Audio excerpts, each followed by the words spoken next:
क्या होता है कैपिटल स्ट्रक्चर? हाँ, डेट और इक्विटी का कॉम्बिनेशन। अब नॉट ओनली डेट, अब तुम ज्यादा जानने लगे हो, debt, equity, preference, retained earnings. क्या बात समझ में आ रही है? हमारी टोटल कैपिटल में कितना हिस्सा डेट का है, कितना हिस्सा इक्विटी का है, ये हमको जो निकालते हैं इसको हम बोलते हैं कैपिटल स्ट्रक्चर। ठीक है क्या? अच्छा, कई बार क्या होता है, जैसे अब हमने केडी निकालना सीख लिया क्या? हमने केई निकालना सीख लिया क्या? कई बार क्या होगा, डेट क्या होगा, एक्सपेंसिव हो सकता है, और इक्विटी हो सकता है क्या हो, चीपर हो। इसका ऑपोजिट भी हो सकता है क्या, डेट क्या हो सकता है, चीपर हो, और केई क्या हो सकता है, एक्सपेंसिव हो। क्या बात समझ में आ रही है? तो कंपनी को तो पहले ये देखना है कि उसके लिए क्या उसको सस्ता पड़ रहा है और क्या महंगे। किसी कंपनी को हो सकता है कि कंपनी एक्स को क्या महंगा पड़े, इक्विटी। हो सकता है कंपनी वाई को क्या महंगा पड़े, डेट। क्या ऐसा हो सकता है? वैसे ऐसा होना चाहिए ना, जनरल रूल तो ऐसा होना चाहिए, डेट महंगा तो सबके लिए महंगा, और इक्विटी महंगा तो सबके लिए महंगा, या इक्विटी सस्ता तो सबके लिए सस्ता। पर मैं ऐसा क्यों बोल रहा हूं कि ऐसा हो सकता है कि एक कंपनी के लिए डेट महंगा और दूसरी कंपनी के लिए इक्विटी महंगा? ऐसा क्यों होगा? पहली बात तो हम ये सीखेंगे इस चैप्टर में। ठीक है क्या? कब कब किसी भी कंपनी के लिए डेट या इक्विटी कितने कितने महंगे होते हैं। क्लियर है क्या? अच्छा, अब कंपनी को लेना है कि वो डेट, डिसाइड करना है कि वो डेट ले या इक्विटी, तो वो ओवरऑल कॉस्ट देखेगी। क्या देखेगी? Overall cost. जहां पे उसको ओवरऑल कॉस्ट मिनिमम पड़ेगी, जहां पे उसको क्या बेटा, ओवरऑल कॉस्ट मिनिमम पड़ेगी, उस बेसिस में वो डिसाइड करेगी कि वो डेट का प्रपोर्शन ज्यादा रखेगी, इक्विटी का। समझ आ रहा है कि नहीं आ रहा है? हम अलग अलग टाइप्स ऑफ कैपिटल स्ट्रक्चर पढ़ेंगे। जैसे तुम देख रहे होगे यहां पे लिखे हुए हैं तुमको, ये दिख रहा है, horizontal capital structure, vertical capital structure, pyramid capital structure, inverted pyramid capital structure. ये सब क्या है, तुम्हारे कैपिटल स्ट्रक्चर के टाइप्स है। क्लियर है क्या? ये टाइप पे भी डिपेंड करता है कि आपको डेट महंगा पड़ेगा या इक्विटी। अभी ये ऊपर ऊपर की बातें इनडेप्थ तुमको समझ में नहीं आ रही है। एक छोटा सा एग्जांपल लेके थोड़ा सा इसको प्रैक्टिकल फील देने की तुमको कोशिश करता हूं। क्लियर है क्या? फॉर एग्जांपल एक कंपनी है ए, बोलो हाँ। अब उसकी 1 करोड़ की इन्वेस्टमेंट है, टोटल कैपिटल कितने की है, 1 करोड़। अब उसने 70 लाख रुपए कहां से ले रखा है, मान के चलो बेटा, डेट से, और मात्र 30 लाख रुपए उसके पास क्या है, इक्विटी। ये समझ आ रहा है कि नहीं आ रहा है? उसके बाद डेट कितना है बेटा, 70 लाख, और इक्विटी कितने का है, 30 लाख का। इसका मतलब है ज्यादा पोर्शन का एक है, ज्यादा पोर्शन का एक है डेट का, यानी उसकी फिक्स्ड इंटरेस्ट कॉस्ट बहुत ज्यादा होगी। नहीं आ रहा है कि आ रहा है? तो क्या इक्विटी वाले रिस्क फील करेंगे कि नहीं फील करेंगे? अगर एक कंपनी ने डेट बहुत ज्यादा ले रखा है तो इक्विटी वाले ऑब्वियस सी बात है क्या फील करेंगे, रिस्क। क्यों रिस्क फील करेंगे? क्योंकि पहले आप प्रॉफिट किसको चुकाओगे, डेट को, और उसके बाद मेरी बारी आने वाली है। तो सब जानते हैं, हाँ बोलो ना यार। तो एक ऐसी कंपनी जहां पे डेट बहुत हाई है और इक्विटी कंपैरेटिवली क्या है, लो है, तो वहां के इक्विटी वाले कैसे घूमेंगे, घबराए घबराए घूमेंगे कि क्या पता किसी दिन कंपनी को प्रॉफिट कम हुआ और ये डेट को ही ना चुका पाए तो कंपनी का तो दिवालिया भी निकल सकता है, डूबेगी, बिकेगी, पहला पैसा डेट का चुकेगा। मेरी कंपनी को तो क्या है, रिस्क है। बात समझ में आ रही? अब क्योंकि जिसने 30% इक्विटी में लगाया हुआ है और उसको पता है उस कंपनी का डेट कितना है, 70%, मतलब उसने हाई रिस्क उठाया। ये बात समझ में आ रही कि नहीं आ रही है? अरे बोल बच्चे, अब उसने हाई रिस्क उठाया है तो वो रिटर्न भी क्या चाहेगा, हाई। ऑब्वियस सी बात है, वो बोलेगा मैं इतनी रिस्की कंपनी में लगा रहा हूं तो मेरे को कम से कम क्या चाहिए, रिटर्न चाहिए। अब कंपनी भी है, बोलो हाँ या नहीं, कंपनी क्या है, भी है, उसका भी 1 करोड़ का इन्वेस्टमेंट है, उसका उल्टा है, 30 लाख का डेट है और 70 लाख का क्या है, इक्विटी है। बात समझ आ रही कि नहीं आ रही? मुझे बताओ इक्विटी कहां ज्यादा सेफ फील करेगी, ए में कि बी में?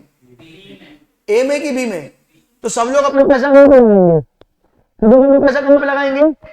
तो ए में इक्विटी कोई क्यों ही लगाएगा, ए में इक्विटी में तक कोई तभी लगाएगा जब उसको क्या मिलेगा, रिटर्न। जब उसको रिटर्न क्या मिले, कम से कम बी की इक्विटी से ज्यादा मिले। अरे हाँ बोला यार, अगर दोनों बराबर प्रॉफिट देंगे तो कोई एक तरफ झाकेगा भी नहीं। बात समझ में आ रही कि नहीं आ रही? क्योंकि यहाँ पे रिस्क क्या है, कम है।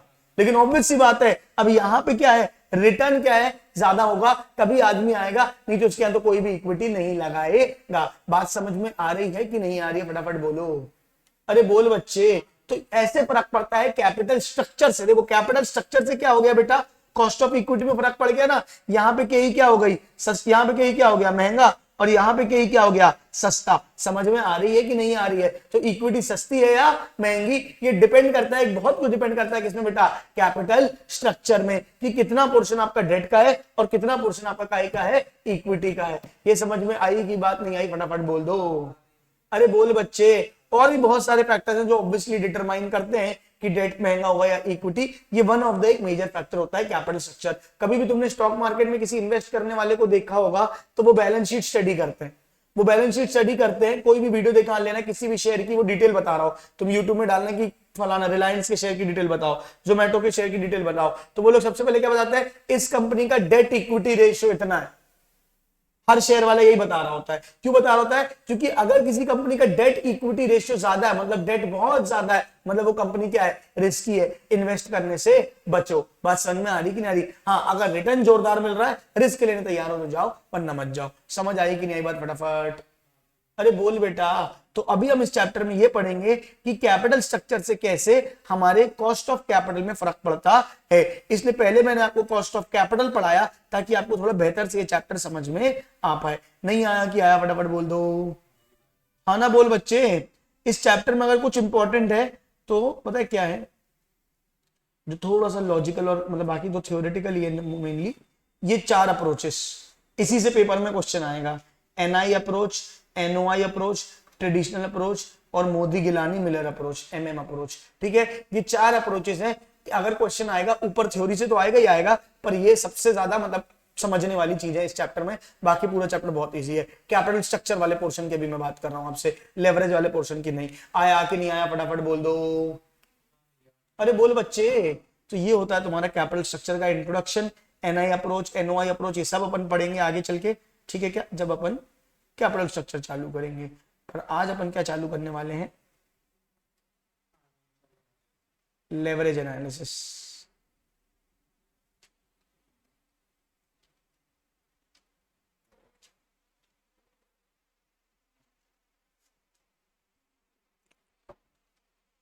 चलें शुरू करें, शुरू करें लेवरेज। अरे हाँ ना बोलो यार, आओ सबसे पहले शुरू करते हैं। आप लोग वर्ड ही पहली बार लेवरेज समझ रहे हैं, पहली बार सुन रहे हो क्या? क्या होता है लेवरेज का मतलब? किसी को कुछ आइडिया पता है? एडवांटेज और कोई? मेजरमेंट। लेवरेज वर्ड का एक काम हो, डिक्शनरी मीनिंग निकालो। अच्छा देखो गूगल में क्या क्या आता है। हाँ, वॉल्यूम रिलेटेड, देखो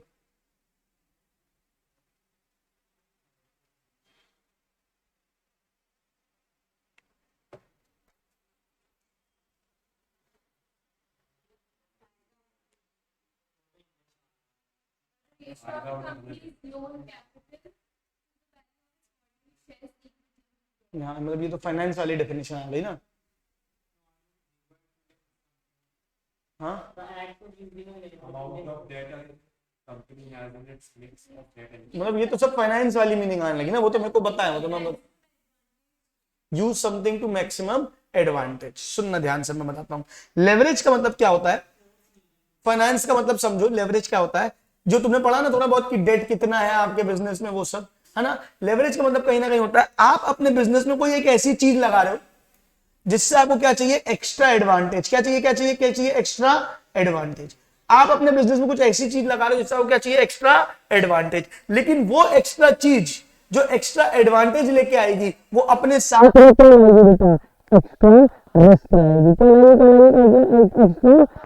इसलिए कई बार लेवरेज को लोग एज ए रिस्क मेजरमेंट भी देखते हैं। क्या देखते हैं? एज ए रिस्क मेजरमेंट भी। बात समझ में आ रही है? कहीं ना कहीं अगर आप अपने बिजनेस में कुछ एक्स्ट्रा एडवांटेज के लिए कुछ लगाओगे तो वो एक एक्स्ट्रा रिस्क भी लेके आएगा। जैसे कि मैं तुमको एक छोटा सा एग्जांपल देता हूं। अगर कोई किराने की दुकान है बेटा, बात समझ में आ रही है, कई की दुकान है बेटा, किराने की। अब ये किराने की दुकान वाला क्या करता है, डेली हफ्ते में एक दिन मंडे को जाता है, मंडे को जाता है, यहां से 20 किलोमीटर दूर शहर है जहां पर उसकी दुकान है, वहां से 20 किलोमीटर दूर क्या है बेटा, शहर है। वो शहर में क्या करता है, वहां से जाके परचेजिंग करता है हफ्ते भर की। बोलो हाँ या नहीं? परचेजिंग करके उसको सामान को क्या करता है बेटा, वो गाड़ी में भरवाता है। क्लियर है क्या? उसको वो गाड़ी में भरवाता है और फिर वो गाड़ी से लेके अपने किराने की दुकान में उसको वापस लेके आता है। हर मंडे वो ये काम करता है, या संडे जो भी रहता है, एक दिन जो वीकडे रहता है उसमें ये काम करता है अपने बिजनेस का। समझ आ रही है कि नहीं आ रही है? एक दिन उसने बैठे बैठे दिमाग लगाया कि यार मैं 50,000 का माल लाता हूं और 5,000 रुपए क्या देता हूं भाड़ा। मैं 50,000 रुपए क्या लाता हूं, माल लाता हूं, और 5 रुपए क्या देता हूं भाड़ा, तो मेरा माल कितने का पड़ जाता है मेरे को 55 का, और अल्टीमेटली ये माल मेरे को क्या मिलता है, महंगा पड़ता है। तो बोलो हाँ या नहीं। अच्छा, सारे दुकानदार जितने सारे लोग यही काम करते हैं, जितने दुकानदार सब लोग यही काम करते हैं, तो जो रेट यही बेच रहा है वही रेट सारे लोग भी बेच रहे हैं। बात समझ आई कि नहीं आई। अब इसने क्या सोचा कि मैं एक काम करता हूं, मैं अब से भाड़ा नहीं दूंगा, मैं खुद की गाड़ी खरीद लेता हूं। अब मैं खुद की गाड़ी खरीद लेता हूं तो मेरे को क्या लगेगा, सिर्फ फ्यूल, भाड़ा नहीं लगेगा। आज नहीं तो कुछ भी कैपिटल लगानी पड़ रही है, 25 लाख रुपए 15 लाख की गाड़ी आ रही है तो 15 लाख रुपए इसको लगाने पड़ रहे हैं अपने बिजनेस में एक्स्ट्रा फिक्स कॉस्ट। बोलो हाँ या नहीं। उसके कारण से क्या हो रहा है कि अब ये जो गाड़ी थी अब उसको क्या लगेगी, सिर्फ फ्यूल लगेगी। बात समझ में आ रही कि नहीं आ रही। तो कंपेरेटिवली जो काम इसका 5,000 में हो रहा था, अब ये काम मान के चलो 500 रुपए में हो जाएगा। कितने में हो जाएगा, 500। तो 4,500 रुपए इसको क्या होंगे, बचेंगे, जिसको वो अपने प्रोडक्ट में सस्ता पड़ करेगा तो इसका बिजनेस क्या हो जाएगा, उससे बढ़ जाएगा। ये उसने प्लान बनाया। समझ में आ रही है कि नहीं आ रही बात, फटाफट बोलो। अरे बोलो बेटा, बताओ क्या ये प्लान सही है कि गलत है, सही है कि गलत है। सही भी हो सकता है और गलत भी हो सकता है। भैया ये 15 लाख रुपए खर्चा लग रहा है ना, ये एक क्या है, फिक्स कॉस्ट। बोलो हाँ या नहीं। इसकी ईएमआई जाएगी, बोलो हाँ या नहीं। अच्छा, अब अगर ये करने से बिजनेस में भयंकर बेनिफिट, मान के चलो 15 लाख का है, ईएमआई जाएगी 5 लाख रुपए। ईएमआई कितनी जाएगी, फॉर एग्जाम्पल साल की 5 लाख। अगर ये काम करने से वो 4,500 रुपए बचा रहा है, और ये बचाने के कारण इसके पास ज्यादा ग्राहक आ रहे हैं बाकी दुकानदार छोड़ के, इसके पास अगर ग्राहक जो है वो एक्स्ट्रा आ रहे हैं, समझ में आ रही क्या। तो ये जो वो रिस्क है, मतलब ये जो एक्स्ट्रा, और वो 5 लाख की जगह कितने का एक्स्ट्रा बिजनेस कर ले रहा है, 7 लाख रुपए का, तब तो गाड़ी खरीदने का फायदा है। नहीं आ रहा है, क्या आ रहा है। पर अगर मान के चलो ग्राहक नहीं बढ़े तो क्या होगा, ये 5 लाख की नई चपत लग गई। बात समझ में आ रही कि नहीं आ रही। तो यहां पे क्या लिया है उसने, एक रिस्क लिया है। यहां पे उसने क्या लिया बेटा, एक रिस्क लिया है। एक फिक्स एसेट पे लगा के, एक फिक्स एसेट एक्स्ट्रा लगा के उसने क्या लिया बेटा, एक रिस्क लिया है कि उसको एक्स्ट्रा रिटर्न मिलेगा कि नहीं मिलेगा। बात समझ में आ रही है कि नहीं आ रही है, बोलो ना यार। तो यहां पे जो फिक्स एसेट है किसका काम करेगा, लेवरेज का काम करेगा। क्या काम करेगा बेटा, लेवरेज का। एक रिस्क के साथ एक एक्स्ट्रा रिटर्न कमाने का मौका। अगर बिजनेस चला, अगर बिजनेस चला तो चांदी ही चांदी, हाँ बोलना यार। और अगर नहीं चला तो एक्स्ट्रा उल्टा ज्यादा नुकसान। आई कि नहीं आई बात समझ में, बोलो ना यार। नहीं आ रहा है, क्या आ रहा है। तो ये क्या कहलाता है आपका, फाइनेंशियल लेवरेज। ये क्या कहलाता है आपका, फाइनेंशियल लेवरेज। इससे एक बिजनेस का पता है क्या नॉलेज समझ में आता है। अगर आप बिजनेसमैन हो और आप धंधा कर रहे हो तो आपको सिर्फ उसी फिक्स एसेट में खर्चा करना चाहिए जिससे आपको क्या आ जाए, एक एक्स्ट्रा बेनिफिट या एक्स्ट्रा प्रॉफिट आप कमा पाओ। बात समझ में आ रही है कि नहीं आ रही है, फटाफट बोल दो। अरे बोल बच्चे। जैसे फॉर एग्जांपल मान के चलो मैं अभी रेंटेड प्रेमाइसेस में, मैं काय में हूं, रेंटेड प्रेमाइसेस में, तो मैं एक लेवरेज खर्चा, एक रिस्क लेके क्या कर सकता हूं, खुद की प्रॉपर्टी खरीद सकता हूं। अब मैं खुद की प्रॉपर्टी खरीद तो लूं, क्या वो खुद की प्रॉपर्टी खरीदने से मेरे को पास पहले से ज्यादा ग्राहक आएंगे, क्या मेरा प्रॉफिट बचेगा, क्या मेरा प्रॉफिट इतना है कि वो मेरी एक्स्ट्रा फिक्स कॉस्ट को कवर कर पाएगा, तो क्या है बेटा, बेनिफिट है, वरना फिर क्या है, लॉस है। ऐसे करके आप जिंदगी भर डिसीजन लेते हो। तो ये क्या होता है, फाइनेंस, ये क्या होता है, एक प्रकार से रिस्क लेवरेज। नहीं आ रहा है कि आ रहा है, फटाफट बोल दो। नहीं आ रहा है कि आ रहा है। तो रिस्क क्या है, फिक्स कॉस्ट। रिस्क क्या है बेटा, फिक्स कॉस्ट। एक तरीके से आ रही है कि नहीं आ रही बात समझ, बोलो भाई। नहीं आ रही। हाँ, फिक्स कॉस्ट जो एक्स्ट्रा 15 लाख रुपए या 5 लाख रुपए हर बार का जा रहा है ना, तो वो जो एक्स्ट्रा, अभी मैं लेवरेज कैलकुलेट करना सिखाऊंगा। लेवरेज तो एक्चुअली में एक रेशियो होता है, पर यहाँ पे तुम ये समझो जो 15 लाख रुपए का आपने रिस्क उठाया, 15 लाख की एक्स्ट्रा फिक्स कॉस्ट है, वो लेवरेज का कारण बनेगी, वो लेवरेज का कारण बनेगी। उसी से एक्स्ट्रा एडवांटेज आएगा और उसी से क्या आएगा, एक एक्स्ट्रा रिस्क आएगा। बात समझ आ रही है कि नहीं आ रही, फटाफट बोला। अभी अब आगे चल के अपन प्रैक्टिकली सीखेंगे। नहीं आया कि आया, बोल बच्चे। उसी हिसाब से एक कंपनी को कैपिटल चाहिए। कंपनी क्या चाहिए बेटा, तो अब वो सोच रही है कि या तो अपनी इक्विटी लगा दे, या तो डेट ले ले, या तो क्या ले ले, डेट। नहीं आ रही कि आ रही, बस फॉलो, बोलो बच्चे, सुन रहे हो। मैं अगर एक कंपनी चला रहा हूं, मैं अगर क्या चला रहा हूं बेटा, एक कंपनी, तो मेरे पास ऑप्शन है कि या तो मैं डेट ले लूं या तो मैं क्या ले लूं, इक्विटी। तुम सब इक्विटी शेयर होल्डर्स, तुम सब क्या हो, तुम बताओ, मैंने तुमसे पूछा, हम सब इक्विटी शेयर होल्डर, हम सबको मिलकर फैसला लेना है कि हमको एक्स्ट्रा पैसे के लिए मार्केट से डेट उठाना चाहिए कि इक्विटी। बताओ तुम्हारा फैसला क्या होगा।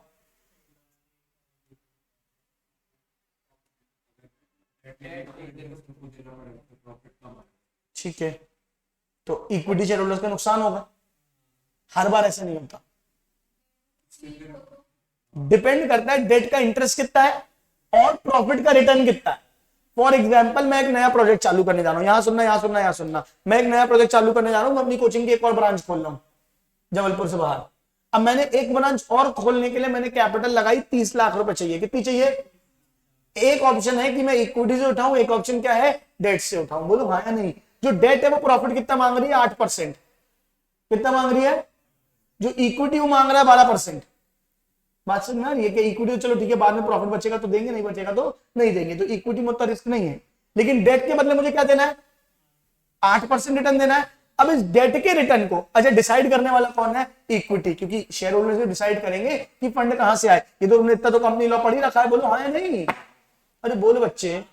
तो अब मेरे को अगर ये डिसाइड करना है कि मैं एक्स्ट्रा इक्विटी उठाऊं कि डेट, तो मैं देखूंगा कि जो मेरी नई ब्रांच है वो मेरा रिटर्न ऑन इन्वेस्टमेंट कितना देगी। क्या देगी, क्या क्या क्या, return on investment. For example अगर उस बिजनेस से मेरे को पूरी संभावना है कि मैं 12% कमा लूंगा, कितना कमा लूंगा, और उसी कैपिटल मुझे डेट में देना कितना है, 8, तो 4% एक्स्ट्रा कमा रहा हूं। नहीं आ रही क्या, अरे 30 लाख रुपए मैंने उठाए, कितने उठाए बेटा, 30 लाख रुपए मैंने मार्केट से उठाए, 30 लाख का 8% 2,40,000 रुपए में क्या दूंगा, इंटरेस्ट, और 30 लाख का 12% यानी 3,60,000 रुपए मैं कमाऊंगा। समझ आ रही कि नहीं आ रही। तो मेरा इंटरेस्ट कितना जा रहा है, 2,40, और प्रॉफिट कितना आ रहा है, 3,60। तो जो एक्स्ट्रा प्रॉफिट वो किसकी झोली में जाके गिरेगा, इक्विटी की। अरे किसकी झोली में जाके गिरेगा, इक्विटी की। तो अब सारे इक्विटी शेयर होल्डर की कैलकुलेशन सुनने के बाद बोले हाँ हाँ हाँ हाँ हाँ, डेट ही लो के बाद समझ आ रही है, बिना कुछ किए, बिना एक्स्ट्रा पैसा लगाए हमारा रिटर्न क्या होने वाला है, बढ़ने वाला है। नहीं आ रही क्या, आ रही बात सुनो, बोलो ना यार, नहीं आ रही क्या, आ रही है। फिर मैंने बोला बेटा सुनो सारे इक्विटी शेयर होल्डर को, ये क्या है, धंधा। ये क्या है बेटा, धंधा। और धंधा कैसा होता है, अंधा। ठीक है क्या, हमें तो पता नहीं है। अभी मैं क्या बोल रहा हूं, पूरी संभावनाएं हैं कि कितने परसेंट रिटर्न आएगा, 12%। फर्ज करो कल जैसी बारिश हो गई या कोविड आ गया, कुछ भी हो गया, हमारा धंधा नहीं चला, प्लान है हमेशा सक्सेसफुल थोड़ी होता है, तो कम से कम 12% से गिर के मेरा रिटर्न कितने परसेंट हो गया, 5%।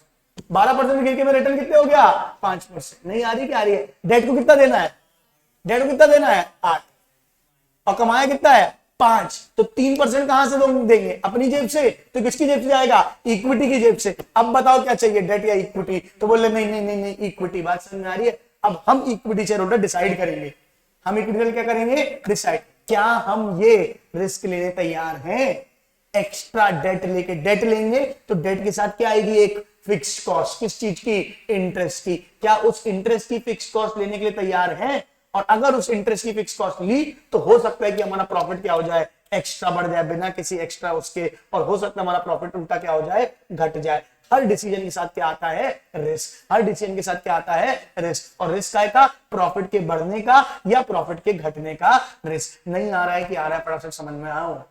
तो गाड़ी वाले एग्जाम्पल में क्या रिस्क था, फिक्स कॉस्ट जो अपन को गाड़ी की लग रही थी, बोलो हाँ या नहीं। और यहां पे भी कहीं ना कहीं रिस्क क्या था, फिक्स कॉस्ट। लेकिन ये कौन सी फिक्स कॉस्ट थी, इंटरेस्ट की। आई कि नहीं आई, फटाफट बोलो। अरे हाँ बोल बच्चे। चलिए अब एक काम करते हैं, थोड़ा सा तुम्हारी किताब को रीड करते हैं तो तुमको बेटर समझ में आएगा। इक्विटी में तो रिस्क कम रहेगा ना, मतलब वो नेचुरल कैलेमिटीज से कभी भी अपन अचानक से अगर, हाँ, कंपनी के पॉइंट ऑफ व्यू से हमेशा इक्विटी कम रिस्की है और ज्यादा रिस्की कौन है, डेट। लेकिन प्रॉफिट किसको ज्यादा देना पड़ता है, इक्विटी को। कम रिस्क है तो हमारे पास से खर्चा क्या होगा, ज्यादा जाएगा। बात समझ में आ रही है। The term leverage refers to increased means of accomplishing some purpose। किसी पर्पस को पूरा करने के लिए साधन की बढ़ोतरी, जैसे कि हमने गाड़ी खरीद ली थी या हमने डेट ले लिया था। समझ में आ रहा है कि नहीं? पेज नंबर बताऊंगा कहां लिखा है, 117 मॉड्यूल का। ऑनलाइन वालों आवाज आ रही है, समझ में आए यहां तक, फटाफट बताओ मेरे को एक बच्चे में सारे।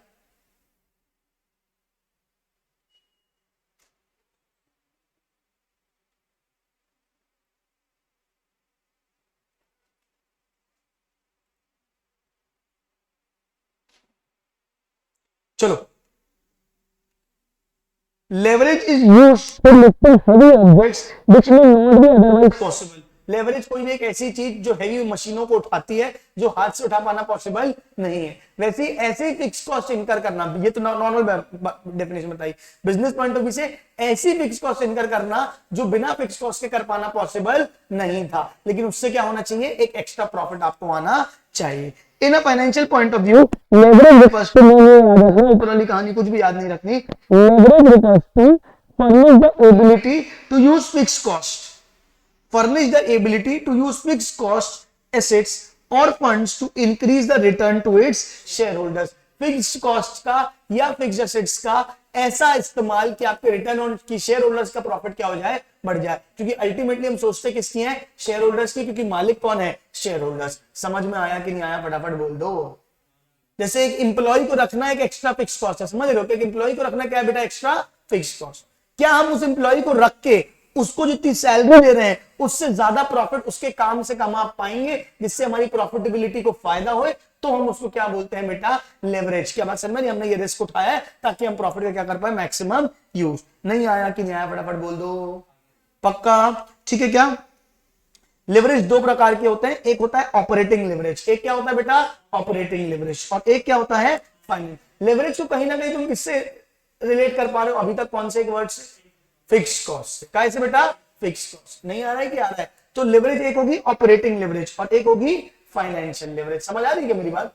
ऑपरेटिंग लेवरेज क्या होगी, बिजनेस के ऑपरेशन में लगने वाली फिक्स कॉस्ट, बिजनेस के ऑपरेशन में लगने वाली फिक्स कॉस्ट क्या होगी बेटा, ऑपरेटिंग लेवरेज। जैसे हमने अभी एग्जांपल लिया था कौन सा, गाड़ी वाला, कौन सा वाला, गाड़ी वाला। वो जो मैं फिक्स कॉस्ट इनकर कर रहा था वो अपने बिजनेस के ऑपरेशन के लिए था। मैंने एक एम्प्लॉय रखा एक्स्ट्रा अपने काम को करने के लिए, तो मैं उससे प्रॉफिट निकाल पा रहा हूं कि नहीं निकाल पा रहा हूं। तो ये जो लेवरेज है, कौन सा लेवरेज है बेटा, ऑपरेटिंग लेवरेज। नहीं आ रहा है कि आ रहा है, अरे बोल बच्चे।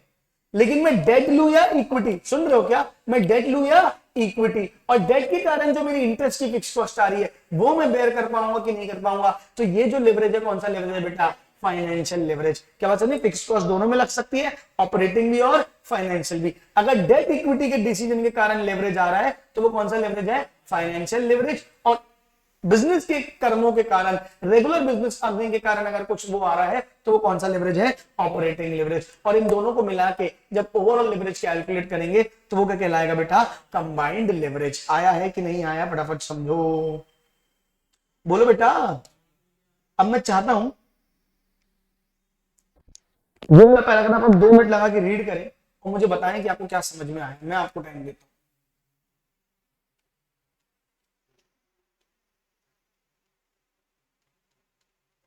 ये फाइनेंशियल और लेवरेज और एक और पार्ट है, फाइनेंशियल लेवरेज और operating leverage to increase EBIT and EPS.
चलो रीड किया क्या, क्या लिखा है बताओ।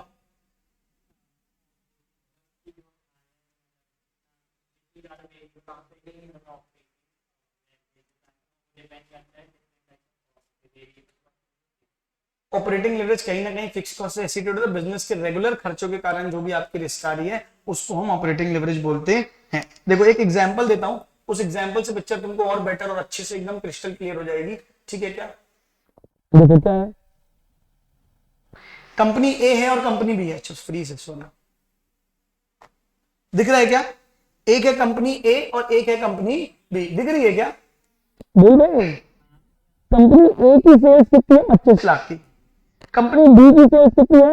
30 लाख। अभी देख के क्या लग रहा है कौन सी बिजनेस का बेटर है? सेल्स किसकी ज्यादा है? Company B.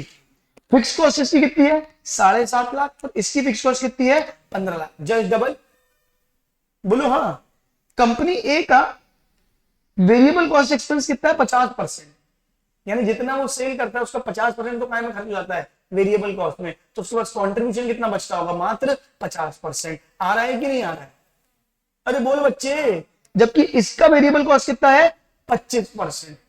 नहीं आ रहा है क्या? तो अभी भी दोनों तरीकों में बेटर। देखो सेल्स कितनी है, आओ देखो, सेल्स कितनी है? 30 लाख और इसकी सेल्स कितनी है? 25 लाख। पक्का? वेरिएबल कॉस्ट कितना है? इसका 50% यानी 12.5 लाख रुपए, और इसका कितना है? 7.5 लाख रुपए। यानी ये कितना कमा रहा है? 12,50,000। और ये कितना कमा रहा है? 22,50,000। समझ में आ रही है कि नहीं आ रही है? फटाफट बोलो। अगर मैं कंट्रीब्यूशन तक का डेटा देखूं तो कौन सी कंपनी ज्यादा अच्छी लग रही है आपको? ए या बी? मुझे बताओ कौन सी कंपनी अच्छी लग रही है? बी। इसको मैं प्रैक्टिकली करके दिखाता हूं। दो कंपनियां हैं, दो कंपनियां दो रिमोट बनाती हैं। ये कंपनी ए है, ये कंपनी बी है। मेरे साथ रहना, ठीक है क्या? प्रैक्टिकली एकदम कॉन्सेप्ट समझ में आएगा। ये कंपनी ए है, ये कंपनी बी है। दोनों कंपनियां रिमोट बनाती हैं।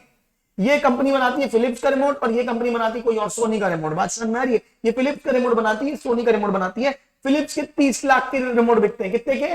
30 लाख के। सॉरी, फिलिप्स के चलो 25 लाख के बिकते हैं। कितने के? 25 लाख के। और सोनी कितने बिकते हैं? 30 लाख के। देख के क्या लग रहा है कौन अच्छा? ये ज्यादा बिक्री कर रहा है। बोलो हाँ नहीं? अच्छा, ये बेचता ज्यादा है और इसकी वेरिएबल कॉस्ट भी क्या लगती है? कम। मतलब ये अगर 10 रुपए का एक रिमोट बेचता है तो वो बना लेता है कितने रुपए में? 6 रुपए में। यानी इसका पर यूनिट कॉन्ट्रीब्यूशन क्या है? अच्छा खासा 4 रुपए।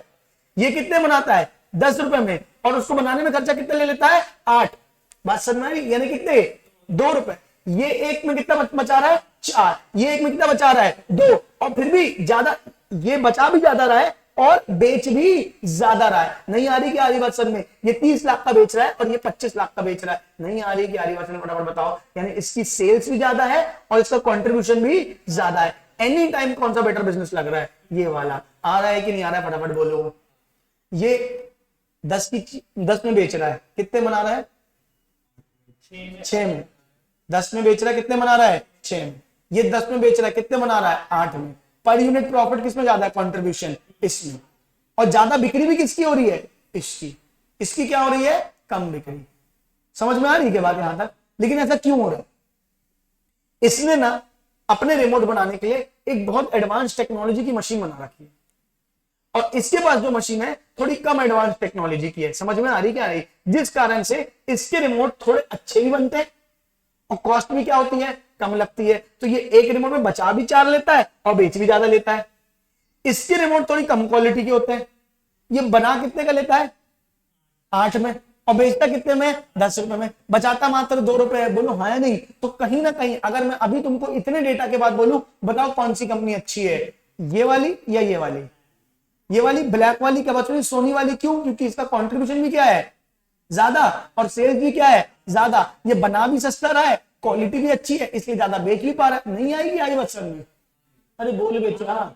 लेकिन इसकी जो मशीन है फिक्स कॉस्ट खाती है जोरदार। देखो ये जो महंगी मशीन लगाई जिस कारण से इतना एक्स्ट्रा प्रॉफिट कमाया, उसको फिक्स कॉस्ट कितनी लग गई? 15 लाख। नहीं आ रही कि आ रही बस में? और इसको कितने में लगी फिक्स कॉस्ट? उसकी आधी 7.5 लाख रुपए। ये कम बेच के कितना कमाया? 5 लाख। और ये ज्यादा बेचे कितना कमाया? 7.5 लाख। बात समझ में आ रही क्या? नहीं? दोनों ने कमाया, ए ने कम और बी ने क्या कमाया? ज्यादा। क्लियर है? All clear? फटाफट बोलो। नहीं आ रही कि आ रही है? लेकिन अगर हम एक बार कॉन्ट्रीब्यूशन और उसका परसेंटेज निकालें अपन, बताओ कंपनी ए का कॉन्ट्रीब्यूशन कितना था? 12.5 लाख रुपए। गुड्स बेच के उसने कितना कमाया? 12.5 लाख रुपए। और इसमें प्रॉफिट कितना? आखिरी प्रॉफिट कितना आया उसका? प्रॉफिट बिफोर इंटरेस्ट कितना आया? 5 लाख रुपए। बोलो हाँ नहीं? तो बताओ ये कितना परसेंट?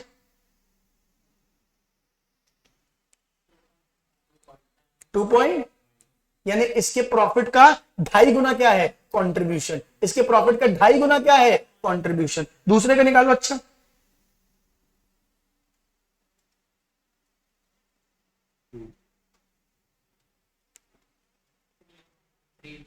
कितना, 3। इसके प्रॉफिट के 3 गुना क्या है, कंट्रीब्यूशन। बात समझ में आ रही है? इसका मतलब क्या है, कंट्रीब्यूशन और ईबीआईटी में, कंट्रीब्यूशन और ईबीआईटी में गैप क्या है यहाँ पे, कम। कि जितना उसके हाथ में आया, जितना उसके हाथ में आया उसके 2.5 गुना कंट्रीब्यूशन था, और यहाँ पे जितना उसके हाथ में आया उसका 3 गुना कंट्रीब्यूशन था। बात समझ में आ रही है कि नहीं आ रही है? तो यहाँ पे रिस्क किसने ज्यादा लिया हुआ है, रिस्क किसने ज्यादा लिया हुआ है, बी ने। बात समझ में आ रही कि नहीं आ रही? क्यों? अब मान के चलो थोड़ा सा भी बिजनेस चेंज हुआ, थोड़ा सा बिजनेस, दोनों इंडस्ट्री में डाउनफॉल आया, बात समझ में आ रही है, तो इसकी कंट्रीब्यूशन भी कम होगी, इसकी भी सेल्स कम होगी और इसकी भी सेल्स कम होगी। सुन रहे हो कि नहीं सुन रहे हो? कंट्रीब्यूशन भी दोनों को कम होगा। अरे बोल बच्चे, और दोनों का कंट्रीब्यूशन कम होगा तो दोनों का प्रॉफिट भी क्या होगा, कम होगा। फिर हम देखेंगे कितना इंपैक्ट पड़ता है। नहीं आई क्या बात समझ, फटाफट बोलो।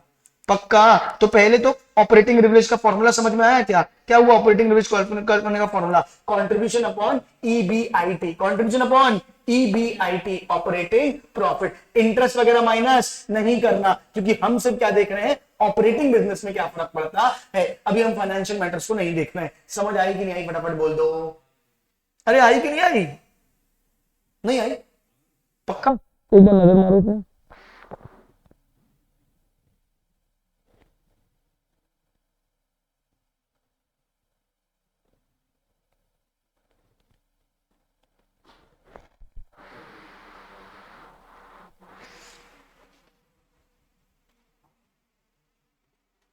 ये जो आपने अपना सिनेरियो बताया इसमें मतलब सेल्स अगर दोनों ही कम होगी, रिस्क तो तब भी यही ज्यादा बियर करेगा, इसकी फिक्स कॉस्ट ज्यादा है। ज्यादा है।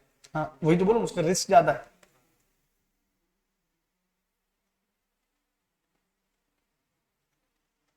एक मिनट, कैल्सी देना एक जन।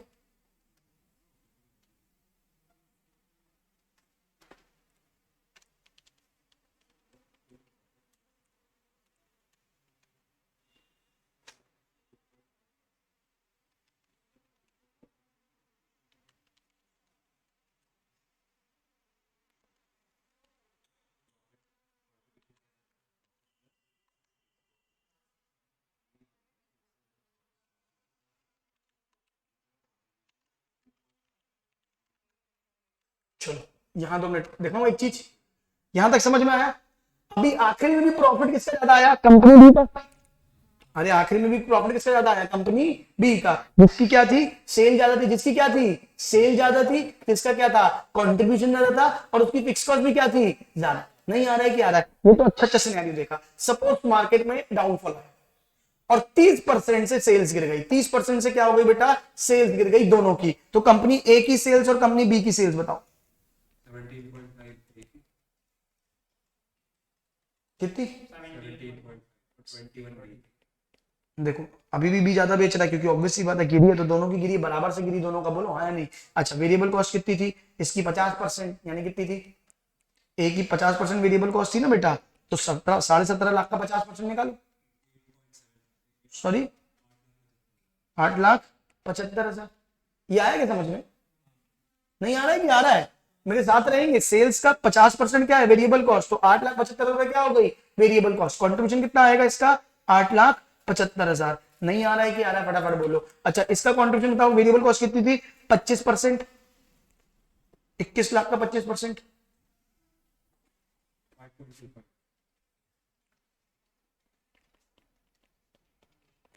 तो कितना है इसका कंट्रीब्यूशन?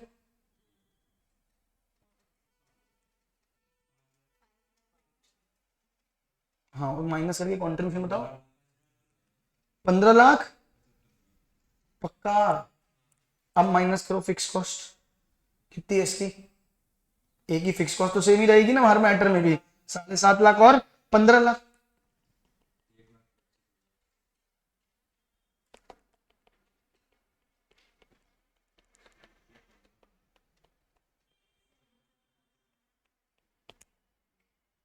नहीं आया कि आया, फटाफट बोल दो।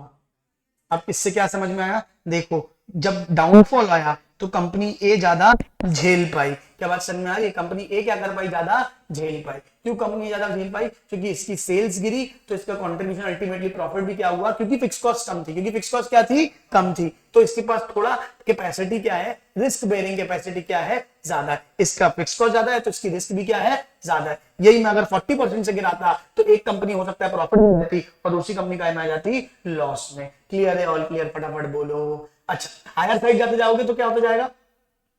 कंपनी अगर मान के चलो सेल्स बढ़ाते जाओगे तो कंपनी बी का क्या आता जाएगा? फायदा होते चले जाएगा, क्योंकि वो फिक्स कॉस्ट को और अच्छे से यूटिलाइज कर पाएंगे। आई कि नहीं आई बात? फटाफट बोल दो। पक्का? देखो ईबीआईटी में कितना चेंज आया बताओ? पहले ईबीआईटी कितना था? 5। ईबीआईटी कितना था? और अभी ईबीआईटी कितना हो गया? 1,25,000। कितने का चेंज आया? माइनस करके बताओ। 5 lakh minus 1,25,000 divided by 5 lakh. Percentage में बताओ, ओरिजिनल से डिवाइड करके into 100।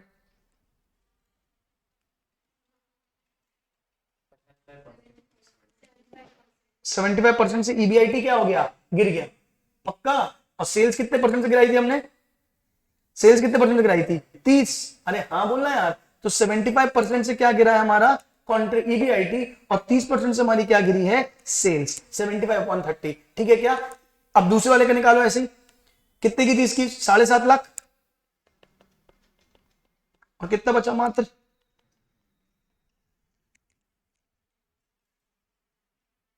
Divided by 7.5 lakh into 100।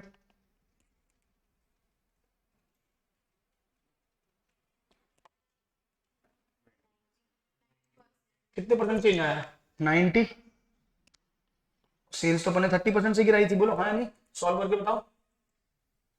75/30।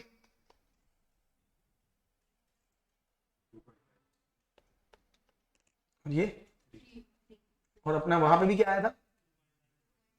2.5 और 3। बात समझ में आ रही कि नहीं आ रही? ये दिखाता है डिग्री ऑफ ऑपरेटिंग लेवरेज। क्या दिखाता है? Degree of operating leverage. मतलब कितने परसेंट चेंज से हमारे बिजनेस में कितने परसेंट का चेंज आता है। अगर आपका ऑपरेटिंग लेवरेज ज्यादा है, अगर आपका ऑपरेटिंग लेवरेज क्या है बेटा? ज्यादा है, यानी आपका रिस्क क्या है? ज्यादा। प्रॉफिट में भी फायदा होगा और नुकसान भी क्या होगा? उतना ही होगा लॉस के केस में। आया कि नहीं आया? फटाफट बोल दो।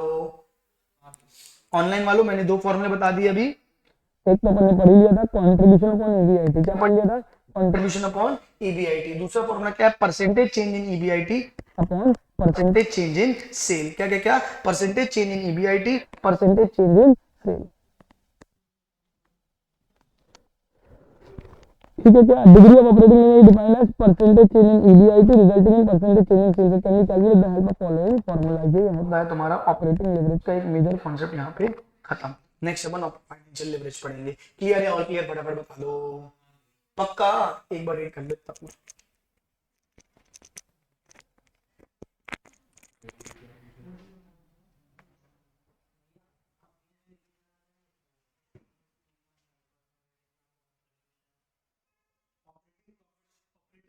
कितना टाइम्स कंट्रीब्यूशन?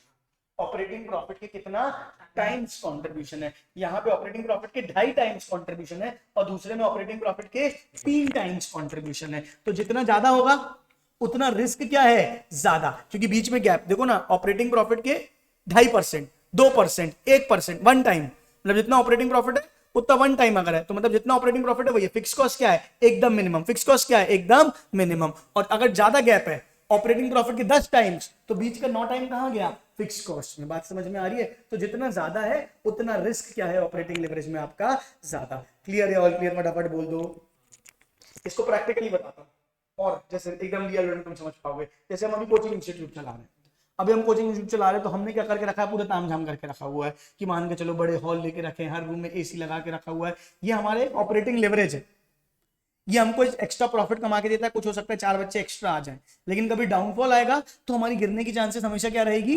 ज्यादा। क्यों? क्योंकि ये फिक्स कॉस्ट तो हमको अपनी जेब से बेयर करनी है। अब कोई दूसरी कोचिंग है एक्स जो छोटे से रूम में 100-150 बच्चे पढ़ा लेती है, एक्स्ट्रा कोई तामझाम नहीं करते, जो टीचर है वो खुद ही फीस कलेक्ट कर लेता है, वो खुद ही सारे काम कर लेता है, वो खुद ही नोट्स प्रिंट कर लेता है, सब कुछ वो खुद ही कर लेता है।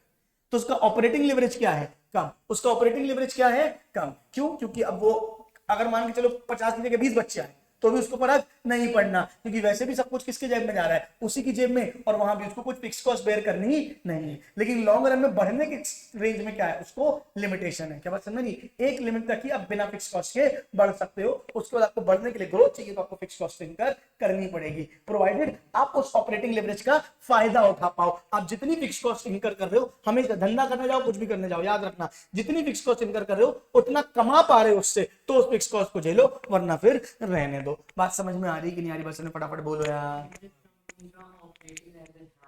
हाँ, उसका फिक्स कॉस्ट, हाँ, उसमें ऑपरेटिंग रिस्क क्या है, ज्यादा है, उसको मतलब उसके पास फिक्स कॉस्ट बेयर करने के लिए बहुत सारी है, बहुत सारी फिक्स कॉस्ट बेयर करने के लिए। थोड़ा सा भी चेंज आया सेल्स वगैरह में तो वो क्या होगा, धड़धड़ा के लॉस में आ सकती है। और सेम चीज प्रॉफिट के केस में भी होगा कि जल्दी प्रॉफिट में भी जाएगी, कंपेरेटिवली रिस्क की ज्यादा, ऐसा अपन बोल सकते हैं। क्लियर है, क्या फटाफट बोल दो, एक बार पूरा देख लो, मैं 2 मिनट शीट देख के आया बस।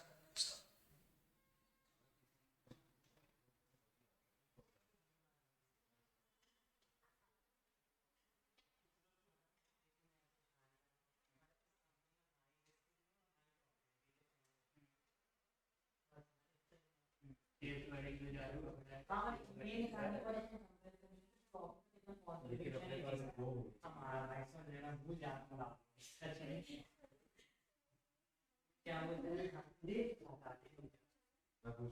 नहीं 2.5% अपन इवन ये आगे उससे कंपेयर करके टाइम्स, मतलब इसमें कितने टाइम्स प्रॉफिट के कितने टाइम्स कंट्रीब्यूशन है, तो मतलब जितना ज्यादा कंट्रीब्यूशन आया उतनी ज्यादा हाई रिस्क, उतनी ज्यादा हाई प्रॉफिट के कंपेयर नहीं किया जाता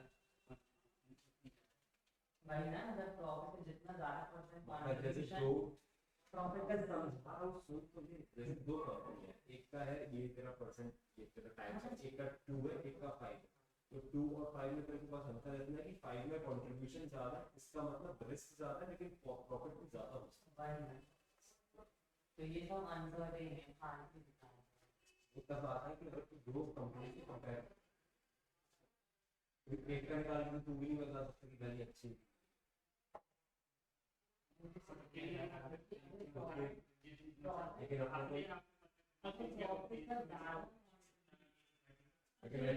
पूरा कंपैरिजन बेस है, नहीं तो हो ही नहीं पाएगा। प्रॉफिट का कंट्रीब्यूशन क्या है, इसकी कंपनी का मुझे दिखाना है, तो जिसके ज्यादा टाइम आएगा उसमें ज्यादा रिस्क भी है, ये अगर डिपेंड कर सकता है। जैसा अभी कोरोना फिक्स कॉस्ट का अलग है, क्या काम नहीं आई हुई, लेकिन अगर जब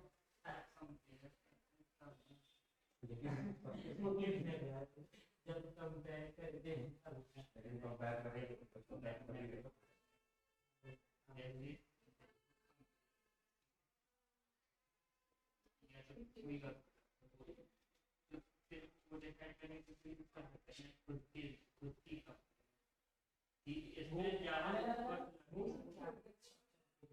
सिंगल का काम करने से ज्यादा और दो कंपनीज का ये आगे मुझे पता नहीं, आगे मुझे नहीं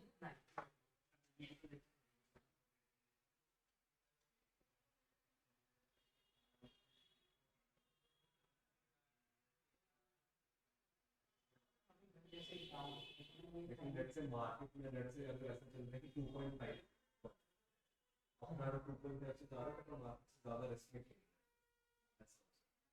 हम ये से ये लोग हैं वो काफी ज्यादा कंपनी और कैपिटल से जब हमारे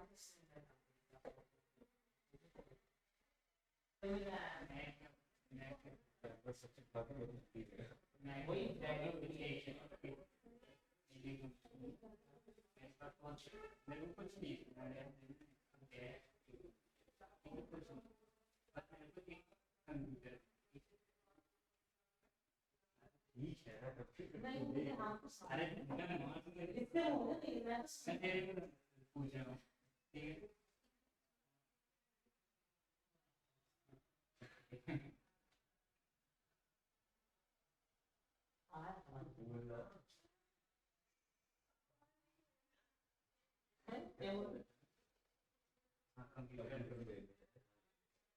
और या नहीं इतना बड़ा करना होता है लेकिन तो मैं भगवान का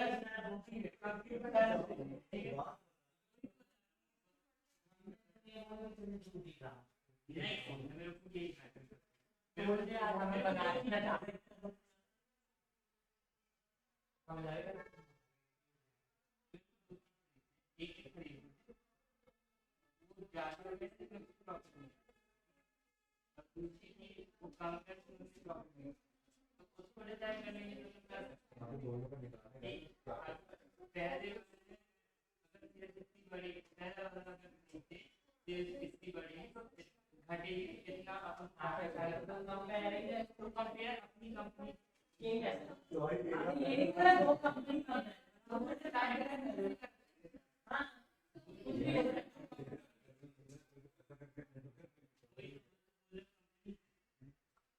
सबसे पहले ये पूछना चाहूंगा कि ये जो एवरेज है वो कंपैरिजन नहीं था ये सिंगल केस में प्रैक्टिस पूछे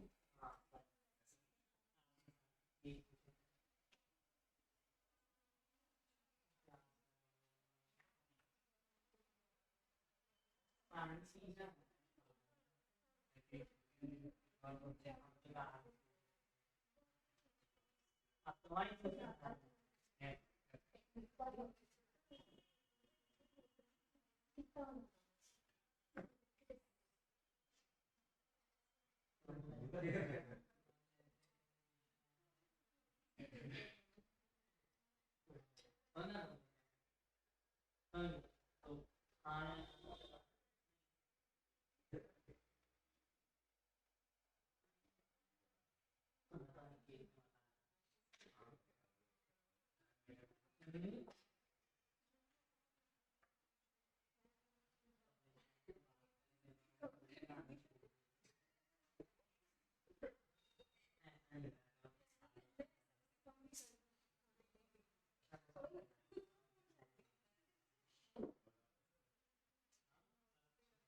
तुम क्या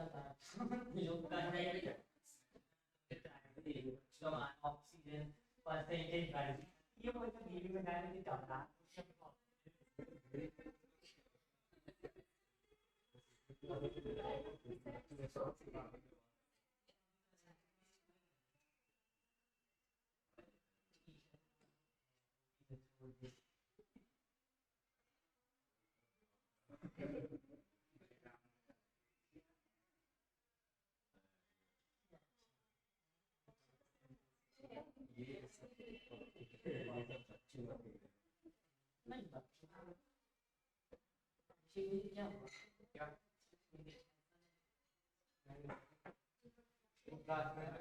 किसी को हो सकती है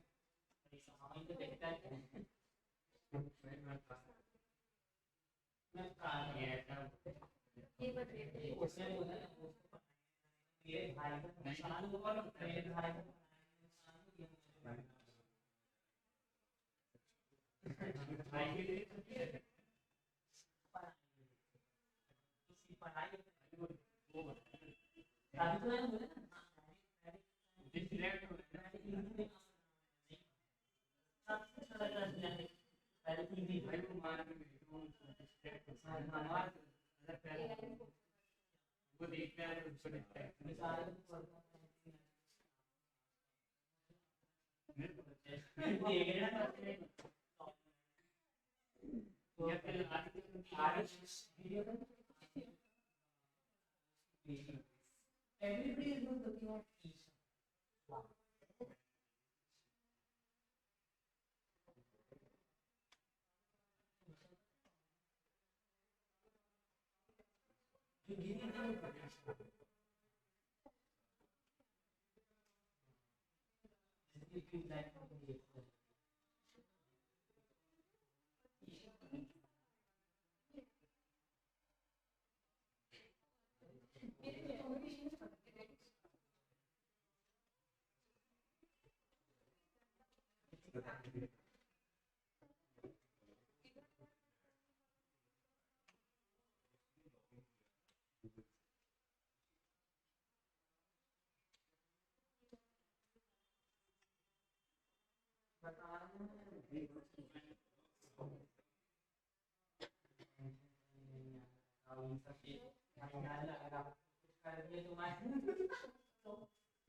क्या ऑपरेटिंग लेवरेज, फाइनेंशियल लेवरेज,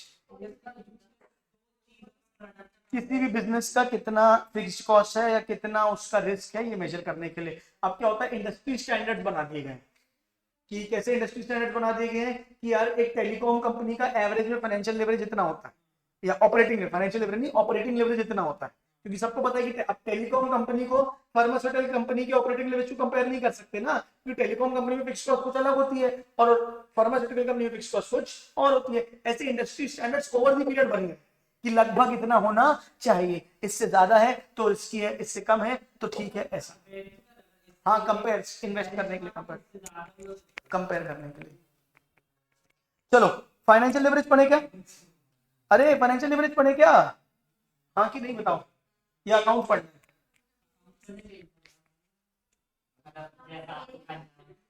चलो एक काम करते हैं, एक काम करें, क्वेश्चन देखेंगे इसका।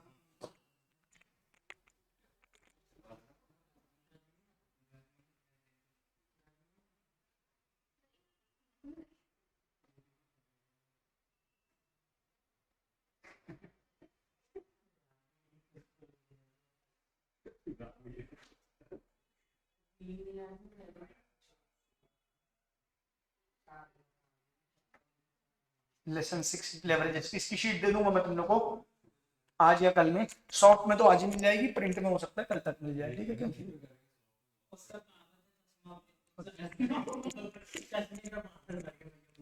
एक काम करता हूँ ना, पूरी बुक ही प्रिंट करके दे दूंगा, ठीक है क्या? 24 को हो सकता है तुम लोग छुट्टी रहेगी ना, 25 से।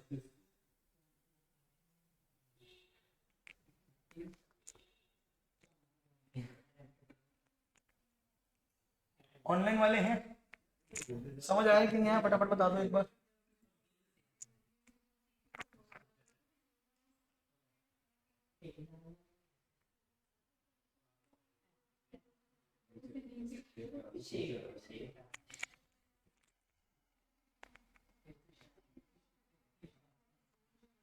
ये देख लो,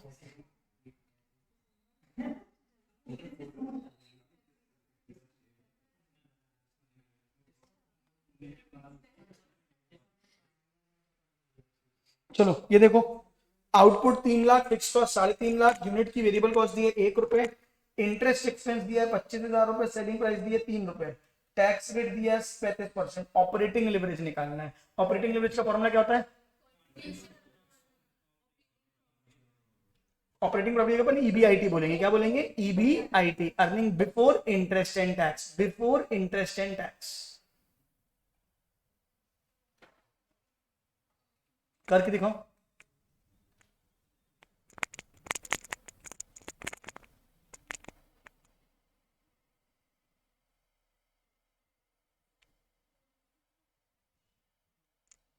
बहुत इजी क्वेश्चन है, सब कुछ दे दिया है।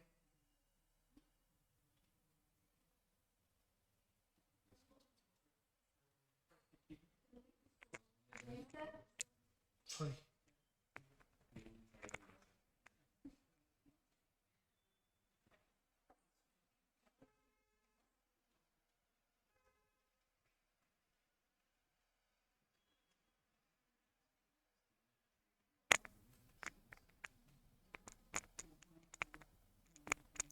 बहुत इजी है, 2 मिनट का सवाल है। कंट्रीब्यूशन निकालना है टोटल में।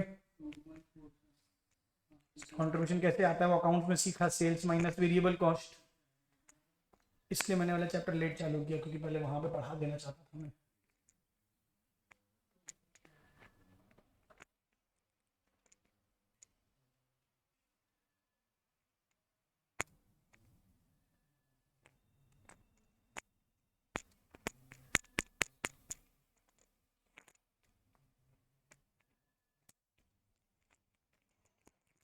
कौन सी मॉड्यूल देगा कि कोई 2 मिनट?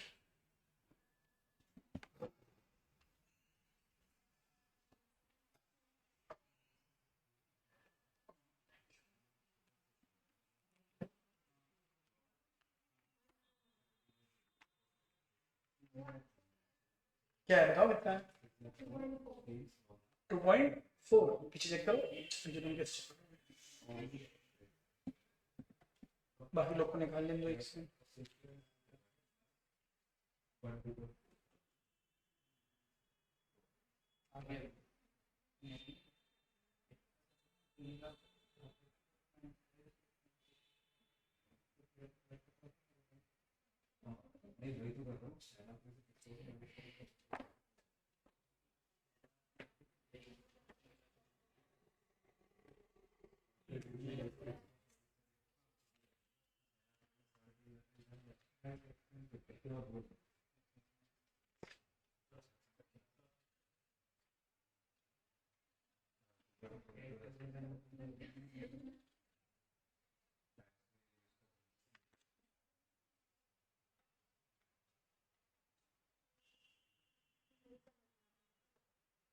नहीं आया आंसर कितना है?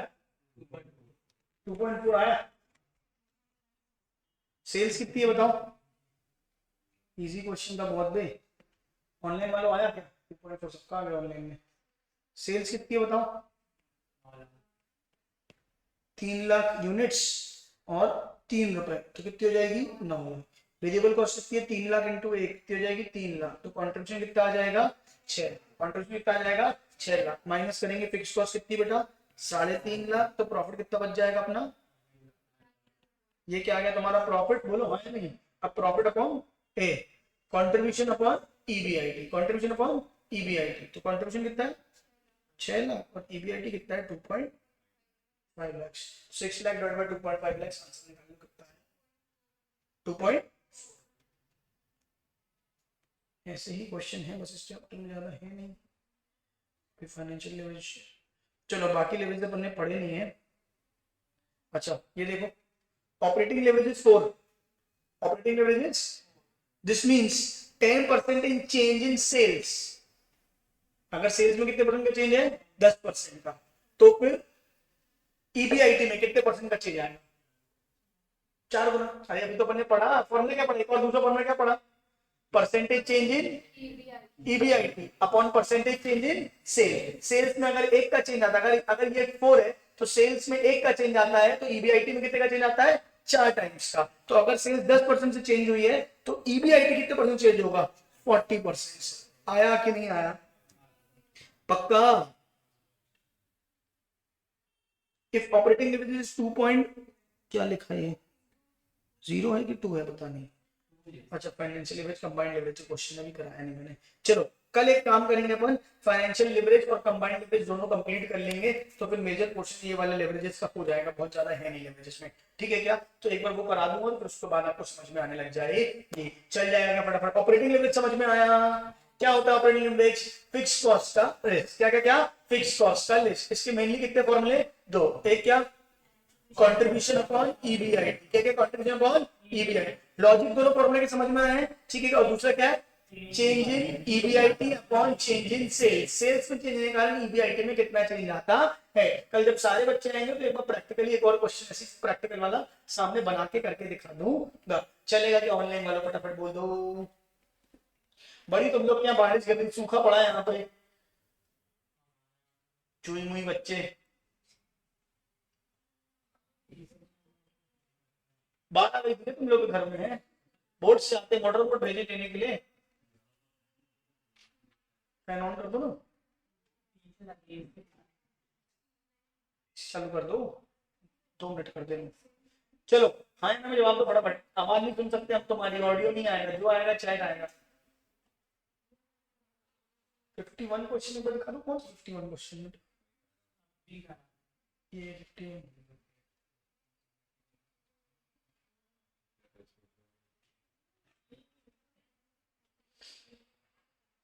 ये लो देख लो साक्षी। चलो बाय बाय, 5 मिनट का ब्रेक, 5 मिनट से अपन स्टार्ट करेंगे क्या? अकाउंट्स।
कोई एजेंट पेंसिल देगा क्या?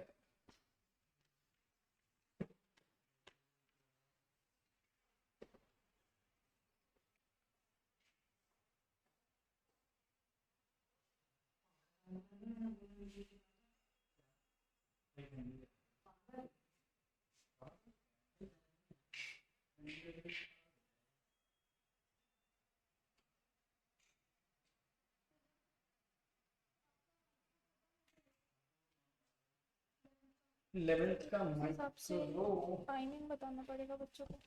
क्या चल रहा हम ये देख रहे हैं अगर आप माइक्रो लूंगा तो क्या टाइमिंग वो ऐसे क्या है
इसके अकाउंट्स के डाउट्स लेने हैं क्या?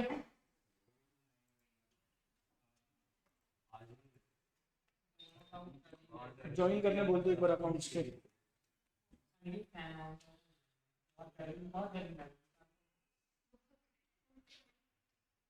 मैं दो ही ला दूं।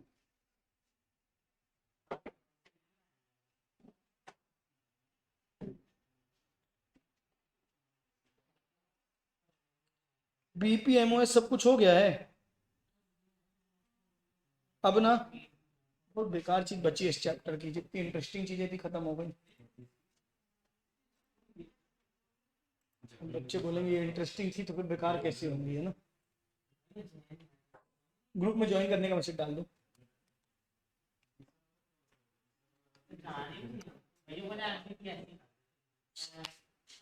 सामने बता तो मेरे कजिन का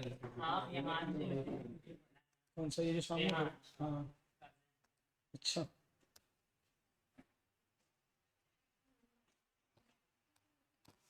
चलो बोलूं क्या?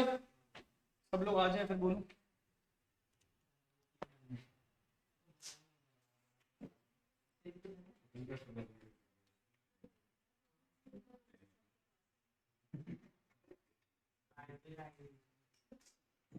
ये है ना बुक, ले ना।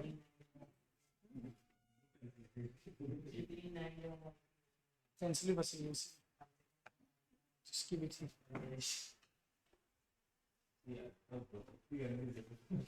चलो चलो चलो चलो जल्दी आओ, जल्दी जल्दी, यहाँ देखो देखो। चलो बोलना शुरू करूं मैं? बोलो बे।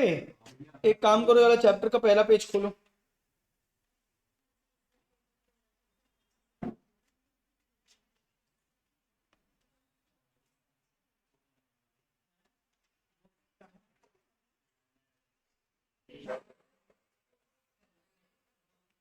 देखें, खोलिए, जल्दी करना भाई, क्या कर रहा है? देखो, मार्जिनल कॉस्टिंग मतलब एब्जॉर्प्शन कॉस्टिंग मैंने आपको स्टार्टिंग में थोड़ा सा बताया था, याद है क्या? फिक्स्ड कॉस्ट कहलाती है, पीरियड कॉस्ट कहलाती है, वो सब बताया था, कुछ याद है? फिर मैंने आपको क्या बता दिया था, ये practical application of marginal costing, CVP analysis, break even analysis, ये इतना अपना हो गया इस चैप्टर से। अब इस चैप्टर में क्या बचा है अपना? इस चैप्टर में जो अपना बचा है वो क्या है बेटा? ट्रांसफर प्राइसिंग, ट्रांसफर प्राइसिंग को डोमेस्टिक ट्रांजैक्शन, ट्रांसफर प्राइसिंग को international transaction, activity based costing, traditional costing, इतनी चीजें अपनी बची है। सुन रहे हो नहीं सुन रहे, फटाफट बोलो। मेजर चीजें चैप्टर की यही थी। ये जो है ये एक्चुअली बहुत बड़े बड़े टॉपिक्स होते हैं प्रोफेशनल लेवल पे, फाइनल लेवल में, सीएमए फाइनल लेवल पे, तो ये अपने आप में बहुत बड़े बड़े टॉपिक्स होते हैं। तुम्हारी बुक में एक एक पन्ना, दो दो पन्ना लिख के सबके बारे में छोड़ दिया, तो उससे ये समझ में आ रहा है इसका सिर्फ तुमको इंट्रोडक्शन की जरूरत है। तो जो पास्ट एक्सपीरियंस बोलता है और जो डेटा बोलता है, जो अभी तक के कॉन्सेप्ट अपन ने पढ़े, उसके मेजरली आपको क्या आएंगे, प्रैक्टिकल्स। क्लियर है क्या? इन सब की आपको क्या आ सकती है, थ्योरी या एक आध छोटे मोटे प्रैक्टिकल जो अपन सीधे एमसीक्यू करके सीख लेंगे। मतलब आने वाले टॉपिक्स की मैं आपको थ्योरी पढ़ाऊंगा और प्रैक्टिकल जो भी एमसीक्यू में आएंगे वो मैं एमसीक्यू की आपको फटाफट फटाफट कराते चले जाऊंगा, कि ज्यादातर इससे क्या आएगी, थ्योरी आएगी। समझ में आ रही कि नहीं आ रही बात, फटाफट बोल दो। अरे बोल बच्चे, नहीं आया क्या?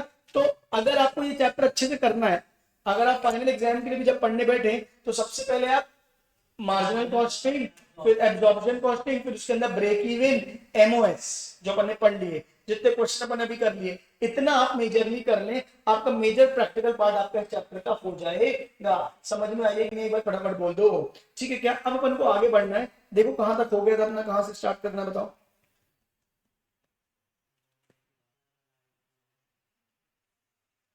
पेज नंबर खोलो,